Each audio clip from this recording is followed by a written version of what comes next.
नमस्कार, मैं हूं आमिल बेग। आप देख रहे हैं सिटी बुलेटिन न्यूज़। पेश हैं आज के प्रमुख समाचार।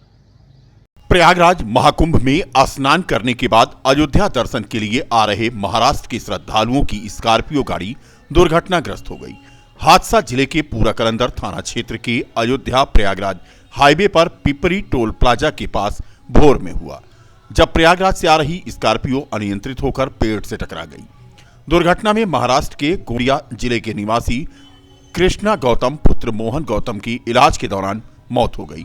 अन्य 6 घायलों में ओम प्रकाश, श्रीधर, नरेंद्र, शिवचरण, ओंकार, महेंद्र ठाकरे, अनिल नामाजी पटिंग और कमल नारायण रावत शामिल हैं। सभी घायलों को स्थानीय लोगों की सूचना पर पुलिस की टीम ने एम्बुलेंस से जिला अस्पताल पहुंचाया, जहां पर कृष्णा गौतम को मृत घोषित किया गया और 6 लोगों का इलाज चल रहा है।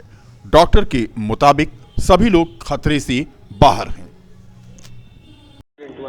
सर, मेरा नाम है कोमल राउत। मैं हूँ महाराष्ट्र गोंदिया डिस्ट्रिक्ट से। गोंदिया के पास गांव है तिरोड़ा। हम लोग सभी एक ही जगह कर्मचारी है, अदानी पावर में काम करते हम लोग। तो हम लोग महाकुंभ गए थे पहले। कल हम महाकुंभ करके काशी विश्वनाथ आए हैं। फिर वहाँ से दर्शन करके हम लोग रात में तकरीबन 12 साढ़े 12 बजे वहाँ से निकले हम लोग।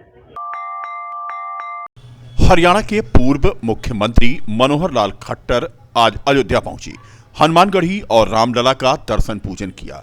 अयोध्या पहुंचे हरियाणा के पूर्व मुख्यमंत्री मनोहर लाल खट्टर ने कहा कि 1980 से राम मंदिर आंदोलन से वो जुड़े हैं।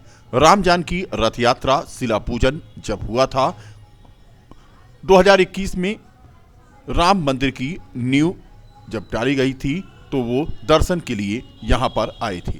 भव्य राम मंदिर के निर्माण के बाद पहली बार रामलला का दर्शन करने आज वो यहां आए हैं। देखिए, मेरा बहुत सौभाग्य है कि किसी न किसी स्वरूप से इस स्थान से मैं अब से नहीं 1980 से जुड़ा हुआ हूँ। 80 में मान्यवर अशोक जी सिंघल, जिन्होंने कल्पना की थी कि अयोध्या में जो ढांचा है उसके स्थान पर भगवान रामलला जी का मंदिर बनना चाहिए, उनके सहयोगी के रूप में लगातार हम काम करते रहे। 2021 में जब ये मंदिर निर्माणाधीन था, पत्थरों की तराशी हो रही थी, खुदाई हो रही थी, उस समय भी मैं आया था, मैंने देखा था। और आज मंदिर निर्माण होने के बाद पहली बार प्रभु रामलला जी के दर्शन मैंने किए और मन बहुत ही प्रसन्न हुआ है। और वास्तव में राम जी के दर्शन करके एक जो नया ऊर्जा और उत्साह ये जो व्यक्तियों को मिलता है वो बहुत सराहनीय है। और भगवान रामलला जी की ये जो मंदिर की कल्पना है ये वर्षों पुरानी है। मुझे लगता है कि 400 वर्ष से भी ऊपर समय से इस स्थान का पुनरुद्धार हो, मंदिर बने, ये एक बहुत पहले से चल रहा था। बहुत वर्षों तो कोर्ट में भी केस चले और अंततः समाज की जीत हुई और समाज के लोगों ने मिल करके जिस प्रकार का भव्य मंदिर निर्माण कराया है ये बहुत सराहनीय काम है। और मैं समझता हूँ दुनिया में इतना बड़ा पत्थर नक्काशी का कोई मंदिर शायद ही कोई होगा जितना बड़ा विस्तार इसमें दिया जा रहा है। पिलर्स की भी संख्या देखी जाए तो 1000 से भी ज्यादा होगी। और एक विशाल काय न केवल भगवान राम जी का मंदिर बल्कि उस समय के जो भी पात्र उनके साथ सहयोग करने वाले थे उस सारे अभियान में, उस सारे उनके कार्यकाल के समय के उन सब के भी मंदिर वहां बनाए जा रहे हैं और सुंदर एक कल्पना की गई है। मैं जो भी यहाँ के व्यवस्था में लगे लोग हैं, उत्तर प्रदेश प्रशासन है, सबका बहुत बहुत धन्यवाद करता हूँ। बहुत आभारी। महाकुंभ का आयोजन हो रहा है, पूरी दुनिया से लोग आ रहे हैं, क्या कहेंगे? देखिए, कल ही मैं पूरा दिन महाकुंभ प्रयागराज 2025 का जो मेला हो रहा है उसमें स्वयं पूरा दिन रहा और स्वयं वहाँ संगम के तट पर डुबकी लगाई। और प्रयागराज भी एक आस्था का ऐसा विषय बना है कि सारे देश और दुनिया के लोग आते हैं और एक आपस में समाज का जो एकता, एक समरसता, इसका जो प्रतीक बना है, विविधता में एकता के जो दर्शन होते हैं वो भी अकल्पनीय है और उससे भी देश को बहुत बड़ा। अयोध्या में राम मंदिर निर्माण समिति की 2 दिवसीय बैठक आज से शुरू हो गई। बैठक शुरू होने से पहले सर्किट हाउस में पत्रकारों से बात करते हुए राम मंदिर निर्माण समिति के चेयरमैन नृपेंद्र मिश्र ने कहा कि महाकुंभ स्नान के चलते राम मंदिर निर्माण कार्य प्रभावित हुआ है। हालांकि महाकुंभ स्नान करने के बाद लाखों की संख्या में श्रद्धालु रामलला के दर्शन करने अयोध्या पहुंच रहे हैं। 2 लाख से अधिक श्रद्धालु प्रतिदिन रामलला का दर्शन पूजन कर रहे हैं, लिहाजा श्रद्धालुओं की सुरक्षा पहली प्राथमिकता है। वहीं निपेंद्र मिश्र ने बताया कि महाकुंभ में स्नान और श्रद्धालुओं की अधिक भीड़ की वजह से कुछ कार्य रोके गए हैं। श्रद्धालुओं की भीड़ की वजह से निर्माण कार्य में बाधा आ रही है। 8 फरवरी के बाद से राम मंदिर निर्माण कार्य में दोबारा गति आने की उम्मीद है। उन्होंने कहा कि श्रद्धालुओं की सुरक्षा सर्वोपरि है।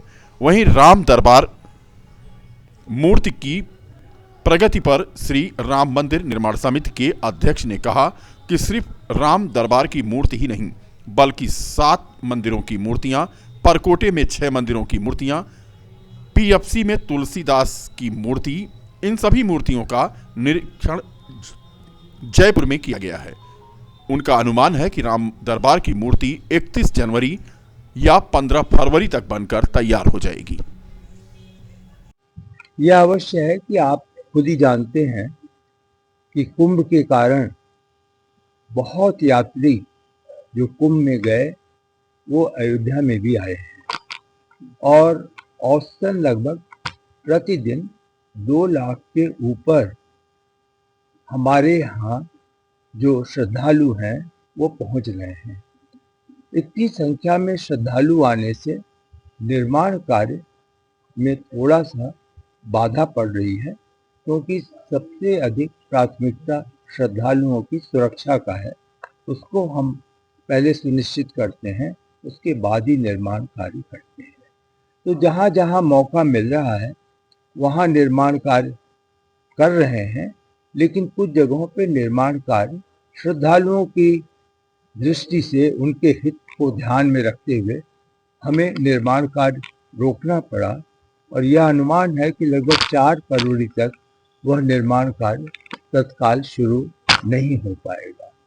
तो इस प्रकार की समस्याएं होती हैं, हम अनुमान भी लगा सकते हैं और ऐसा अनुमान था भी हमें प्रारंभ से कि लगभग 15 दिन कठिनाइयां आएंगी। तो इसको देख रहे हैं। तिथियों का निर्धारण जैसा मैंने अपनी पिछली अयोध्या यात्रा में आपको बताया था कि अलग अलग जो भवन हैं, जो निर्माण हैं, जो कार्यक्रम हैं, उसकी तिथियां निर्धारित की गई हैं।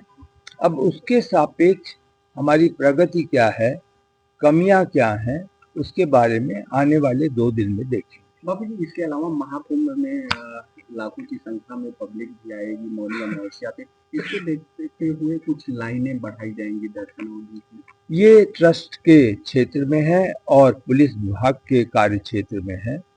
इसके बारे में मैं आपको कोई सूचना नहीं। राम दरबार की प्रतिमा थाना कैंट अंतर्गत नियामा चौराहे के पास स्थित एक शोरूम के पास खड़ी लेखपाल की कार का शीशा तोड़कर चोरों ने उसमें रखे महत्वपूर्ण दस्तावेज और 5,000 रुपए उड़ा दिया। रामपथ पर हुई घटना से हड़कंप मच गया। चोर सीसीटीवी में कैद हो गए हैं। आदर्श नगर देवकाली निवासी पुनीत सिंह सदर तहसील में लेखपाल के पद पर कार्यरत हैं। उन्होंने पुलिस को दी तहरीर में बताया कि वह शनिवार की शाम तहसील से निकलकर नियामा स्थित शोरूम के पास अपनी कार खड़ी कर चाय पीने के लिए गए थे। करीब 8:45 पर जब वो लौटे तो देखा कि उनकी कार का शीशा टूटा था और उसमें रखी भतीजी की कॉपी किताब का बैग, तहसील के आवश्यक दस्तावेज और 5,000 रुपए गायब थे। बीकापुर तहसील क्षेत्र के चरावा गांव में आयोजित निःशुल्क नेत्र परीक्षण शिविर में सैकड़ों ग्रामीणों ने अपने नेत्रों का परीक्षण कराया। इस दौरान उन्हें निःशुल्क चिकित्सा परामर्श तथा दवाओं का वितरण तथा नए चश्मे की सौगात मिली। कार्यक्रम का आयोजन जिला पंचायत सदस्य हरिश्चंद्र निषाद ने किया। उन्होंने बताया कि विभिन्न ग्रामीण अंचलों से आने वाले ग्रामीणों को इस सीजन के अंतिम डेट तक प्रशिक्षण शिविर में लाभान्वित किया गया है। करीब 1 दर्जन ग्रामीणों को मोतियाबिंद के ऑपरेशन के लिए संस्था की एम्बुलेंस द्वारा अयोध्या ले जाया जाएगा, जहां उनका सफल ऑपरेशन होने के बाद उनको घरों तक छोड़ा जाएगा। इससे पहले शिविर में पहुंचे तहसीलदार धर्मेंद्र सिंह ने फीता काटकर इसका उद्घाटन किया। विशिष्ट अतिथि के रूप में नायब तहसीलदार राम खिलावन ने भी कार्यक्रम के आयोजकों को उनके इस कार्य के लिए शुभकामनाएं दी। कार्यक्रम में जिला पंचायत सदस्य हरिश्चंद्र निषाद के अलावा व्यापार मंडल के अध्यक्ष SP विश्वकर्मा, दूधनाथ प्रजापति, ब्रजेश कुमार, राम प्रसाद जायसवाल, विजय कुमार, अनिल कुमार, दिनेश बिंदु आदि मौजूद रहे। निषाद में तारुण यूपी का जिला पंचायत सदस्य हूँ। आज मेरे जिला पंचायत सदस्य में तारुण विद्यालय चराव पे निःशुल्क चिकित्सा शिविर हुआ है और इस सत्र का छठा और आखिरी कैंप है, क्योंकि ठंडी के दिन में ही कैंप इलाज वाला सफल होता है।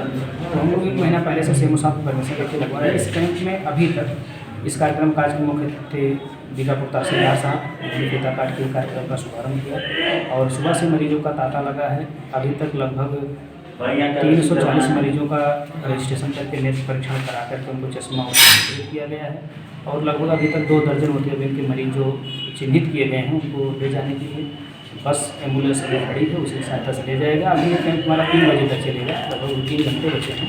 जो भी इसमें मरीज मिलेंगे उनको जाँच करके जो भी संबंधित उनसे आँख से दवा, चश्मा और मोतियाबिंद के ऑपरेशन के लिए ले जाया जाएगा। और यहाँ पे तमाम लोगों का SP विश्वकर्मा जी का, मकान जी का, सारे लोगों का सहयोग है यहाँ पे, इसलिए कार्यक्रम।